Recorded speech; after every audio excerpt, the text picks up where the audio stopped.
আসসালামু আলাইকুম। ওয়ালাইকুম আসসালাম। ম্যাডাম, আমি কুমিল্লা থেকে বলছিলাম। জি। আমার প্রশ্নটা হচ্ছে, আমার ছেলের বয়স হচ্ছে 15 বছর।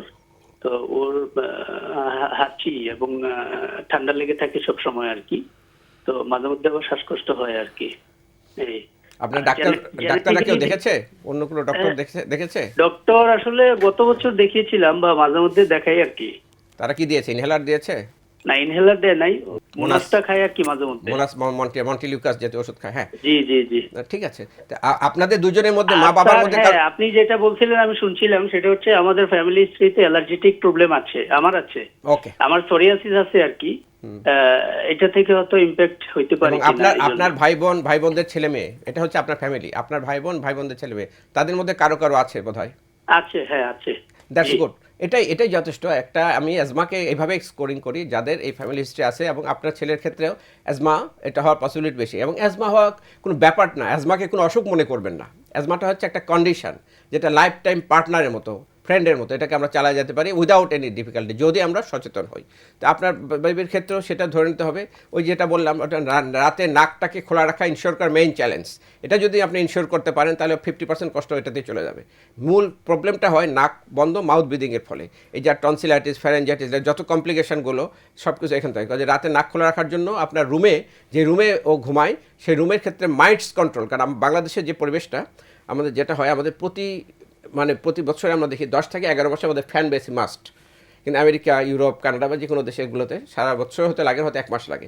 যখন আমরা একটা বদ্ধ রুম, ফ্যান বেশি ঘুরতেছে, বাতাসটা পার্কুলেশন হয়, এবং এটার সাথে রুমে যে এই মাইটসগুলো ঘুরতে থাকে, এবং যাদের এই অ্যালার্জিক প্রবলেম ফ্যামিলি হিস্ট্রি আছে, তাদেরই শুধু রাতে নাকটা বন্ধ হয় ডিউ টু মাইটস সেন্সিটিভিটির কারণে। কারণ অ্যাজমা পপুলেশনের জন্য নাম্বার 1 অ্যালার্জি হচ্ছে mites, second pollen and others আছে। তো মাইটসটাকে কন্ট্রোল করতে হবে। মাইটস কন্ট্রোলের উপায়টা আমি আমার টকশোতে বলে থাকি যে আমাদের রুমে যে মাইটসগুলো হয়, এটা আসে মূলত আমাদের হিউম্যান স্কিন সেল, আমরা যেটা আমাদের শরীর থেকে ডিজেনারেট করি ডেইলি, সেটা থেকে। আমাদের একটা পূর্ণবয়স্ক মানুষ আমার শরীর থেকে প্রতিদিন প্রায় 1 মিলিয়ন বা 10 লক্ষ সেল ঝরে ফেলে এবং সমপরিমাণ জন্ম নেয়। এই জন্য আমাদের স্কিনটা একই রকম থাকে। এটা হচ্ছে একটা জিনিস। এই যে সেলগুলো পড়ে, এটা সারাদিন বিভিন্ন জায়গায় পড়ছে। রাতে যখন আমরা ঘুমাই তখন এটা আমাদের বেডশিটের উপর পড়ে, এবং বেডশিটটা প্রতিদিন মানুষ দিনের পরিষ্কার পরিচ্ছন্নতা অংশ রুমের মধ্যে ঝাড়ে এবং ফ্লোর পরিষ্কার করে।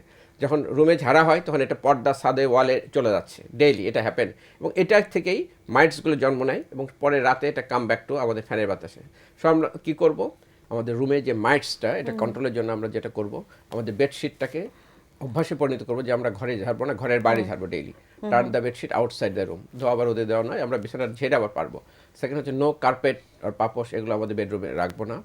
থার্ড হচ্ছে প্রতিদিন যে একটা নির্দিষ্ট সময় জানলাগুলো আধা ঘন্টা, যেহেতু আমাদের একটা অভ্যাস এখন প্রয়োজনের তাগিদেই জানলা বন্ধ রাখা হয়, জানলাগুলো খুলে রেখে একটু ফ্যান ছেড়ে দেয় হাই স্পিডে, যাতে ভিতরে বাতাসটা বাইরে যাওয়ার সুযোগ পায়।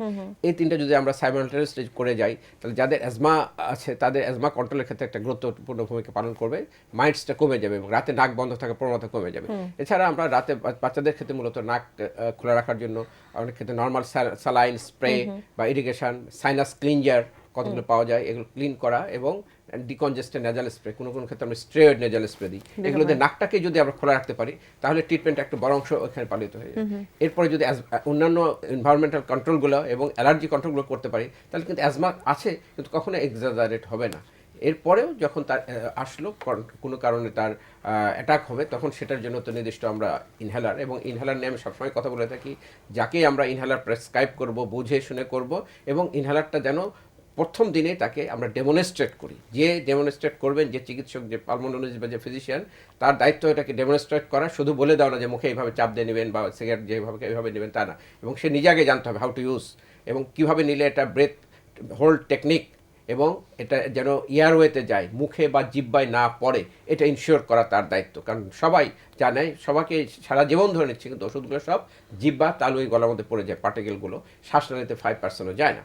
এমনভাবে নিতে হবে যে এটা যেন আমাদের শ্বাস নালিতে যায়। সেজন্য আমরা যেটা দেখাই যে আমাদের নাজল যেটা, এটা ঠোঁটের লিপের সাথে লাগালে কোনোভাবেই মুখে ঢুকবে না, এবং মুখের অ্যাপারচারটা একটা আঙ্গুলের ঢোকানোর মতো অ্যাপারচার থাকবে, মুখে এখানে প্রেস করবে, এবং ডিপ ব্রেথ 4 থেকে 5 সেকেন্ড সে ডিপ ব্রেথ নেবে। শুরুতেই কিন্তু সে ব্রিথ আউট করে ভ্যাকুয়াম সৃষ্টি করলো, এবং পরবর্তীতে শ্বাসটা টেনে নিল, তাহলে এটা এয়ারওয়েতে চলে যাবে।